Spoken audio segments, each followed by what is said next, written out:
ఈ వీడియో ఇది ఏబిఎన్లో ఫిబ్రవరి 2వ తారీఖు వచ్చినటువంటి న్యూస్. అవునండి, ఆ ప్రెస్ క్లిప్స్ ఉన్నాయి, అవి ప్లే చేశారు. అంటే అంటే కేంద్ర పరిధిలోకి వెళ్ళిపోయింది, 2 రాష్ట్రాలు అప్పగించేసినాయి అనే మాట స్పష్టంగా అదే మాట చెప్పినటువంటి క్లిప్పింగ్ అది. సో ఈరోజు ఏంటంటే కేసీఆర్ గారు వాడిన మాట కూడా మరో ఉద్యమానికి శ్రీకారం. 13వ తారీఖు అనేది ఇంతకుముందు మామూలుగా అనుకున్నది ఏంటంటే నల్గొండ నుంచి లోక్సభ ఎన్నికల ప్రచార కార్యక్రమంలాగా దక్షిణ తెలంగాణ నుంచి మొదలవుతుంది అనేది.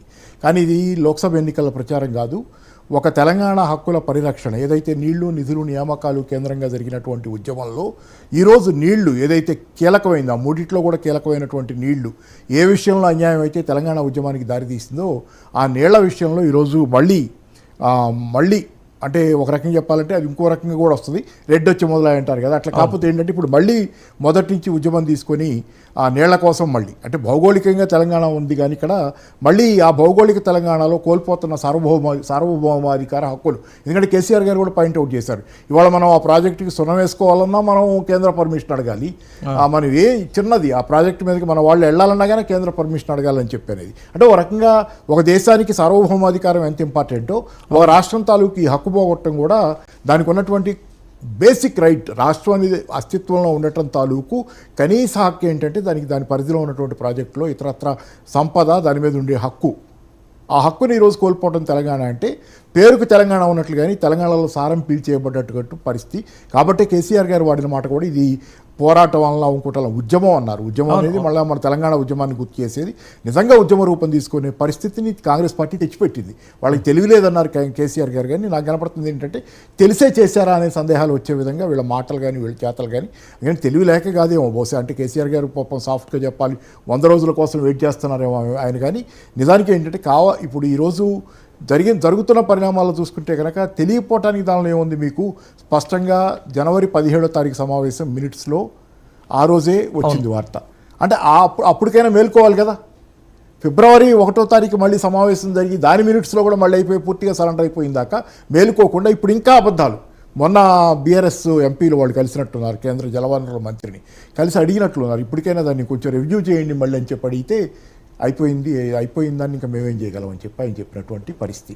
అంటే ఏంటంటే ఈరోజు మళ్ళీ రోడ్డు ఎక్కితే కానీ మళ్ళీ పోరాట రూపం తీసుకుంటే కానీ ఇంతకుముందు అంటే అది ఇప్పుడు 2 కలుస్తున్నాయి. ఇక్కడ ఏమవుతుందంటే ఎన్నికల అవసరాలు కలుస్తున్నాయి, రాజకీయ పార్టీల ఎన్నికల అవసరాలు, అలాగే తెలంగాణ మౌలిక ప్రయోజనాలు 2 కలిసే ఇంటర్సెక్షన్ దగ్గర మనం ఉన్నాం. కాబట్టి ఏంటంటే దీన్ని ఎన్నికల కోసం జరిగే పోరాటంలో భాగంగా చూడాలా అంటే కాదు, ఎందుకంటే ఎన్నికల తర్వాత కూడా ఇది కంటిన్యూ అయ్యే పరిస్థితి ఉంటుంది.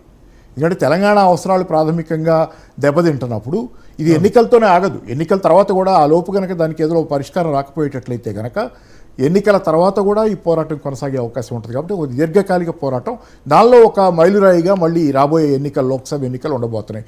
ఆ లోక్సభ ఎన్నికల్లో ప్రజల తీర్పు, ముఖ్యంగా దక్షిణ తెలంగాణ ప్రజల తీర్పు అనేది కేంద్రానికి కూడా ఒక మెసేజ్ ఇవ్వాలి. ఎందుకంటే కేంద్రం ఆతృతగా ఎదురు చూస్తుంది, ఎప్పుడు మన చేతుల్లో పెడతారా తీసుకొచ్చి సమస్యని మనం కబ్జా చేద్దాం అనేది. కేంద్రానికి కూడా ఒక మెసేజ్ ఏంటంటే ఇట్లాంటివి చేస్తే కుదరదనేది కేంద్ర ప్రభుత్వంలోని వాళ్ళకి కూడా ఒక మెసేజ్ ఇచ్చే విధంగా ఇది తెలంగాణ రాష్ట్ర ప్రభుత్వం హక్కు. శ్రీశైలం కానీ నాగార్జున సాగర్ డ్యాములు కానీ ఇతరత్ర ఆ పరివాహక ప్రాంతంలో ఉన్న తెలంగాణలో కొంతమంది బీజేపీ ఆర్ఎస్ఎస్ సుడో మీద వాళ్ళు ఏం చెప్తున్నారంటే కేంద్రం చేతిలో పెడితే ఏమవుతుంది, పెద్దన్న పత్ర పోషిస్తారు, 2 పంచాయతీల మధ్య తగవలాట పరిష్కరిస్తారు. అంతకాడికి రాష్ట్ర ప్రభుత్వాలు ఎందుకు, రాష్ట్ర ప్రభుత్వాలు ఫెడరల్ అంతరాష్ట్ర జల వివాదాలను పరిష్కరించడం కదా ఇవన్నీ. మీకు అంత ముందంతా జరిగిన దానిలో కేంద్రమా కేఆర్బిఎం పక్కన పెడితే, రివర్ మేనేజ్మెంట్ కేఆర్ఎంబియా పక్కన పెడితే, గతం అంతా కేఆర్ఎంబి పేరుతో ఆంధ్రప్రదేశ్ వైపు పార్షియాలిటీగా నడిచింది. అవును, నిష్పాక్షికంగా ఉండాల్సిన సందర్భాల్లో చాలా సందర్భాల్లో నిష్పాక్షికత లేదు అక్కడ. ఇంకెవరో చేతిలో పెడితే నిష్పాక్షికంగా తెలంగాణకి న్యాయం జరగదనే దాని మీదే తెలంగాణయే తన జీవితాన్ని, తన హక్కుల్ని, తన పరిస్థితిని తన చేతిలోకి తీసుకోవాలని చెప్పి పోరాడి నీళ్ల హక్కుని తను తెచ్చుకున్న హక్కుని మళ్ళీ ఇంకో చేతిలో పెట్టి మళ్ళీ అడుక్కునే పరిస్థితి, అన్నీ తీసుకెళ్ళి వాళ్ళ చేతిలో పెట్టి మళ్ళీ నాకు ఇవ్వండి అని అడుక్కునే పరిస్థితి ఎందుకు రావాలి? మళ్ళీ పోట్లాడుకునేది రోజువారీ ఘర్షణ ఎందుకు కావాలి?